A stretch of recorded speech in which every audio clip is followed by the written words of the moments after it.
L-Awtorità Maltija tal-Lob l-MGA ħarġet il-liċenzja uffiċjali lill-Lotterija Nazzjonali wara li l-kumpanija National Lottery PLC saret l-operatur tal-lob popolari tal-Lottu, Super 5 u oħrajn.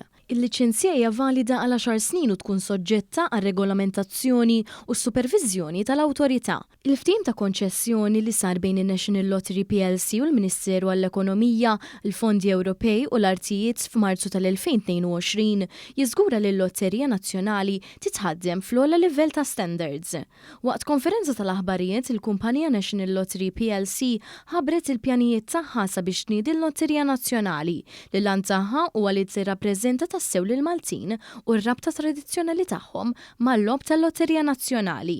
Il-kap eżekuttiv tal-Awtorità Maltija tal-Lob, Karl Brinkat, spjega li wara li ġie approvat mill-Gvern, il-proċess tal-liċenzjar kien jinvolvi l-verifikazzjoni tad-dokumenti fir-rigward tal-persuni involuti kif ukoll tal-operat innifsu. U spjega li fil-ġimgħat u x-xhur li ġejjin l-awtorità se tkun qed tagħmel diversi żjarat fil-bankijiet tal-Lutzu biex jiġi żgurat li l-proċess ikun wieħed trasparenti.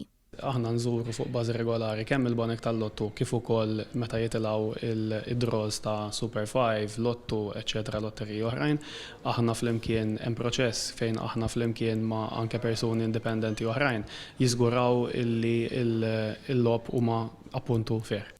Il-Ministru għall-Ekonomija, l-Fondi Ewropej u l-Artijiet Silvio Xkembri għal il-Lotterija Nazzjonali imxiet triq twila mill-bidu tagħha wara l-gwerra u hija wkoll predeċessur tal-industrija lokali tal-gaming f'pajjiżna kif ukoll tradizzjonali.